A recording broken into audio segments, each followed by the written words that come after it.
تسممت من الأكل اللي أنا عم بطبخه. أنا سممت بنتي وكنت راح أقتلها. كنت راح أخسر شام يا هنادي.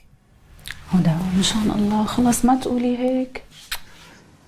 وأنا اللي عم أقول، الدكتور هو اللي قال بسبب الطبخ اللي طبخته بنتي كانت راح تموت.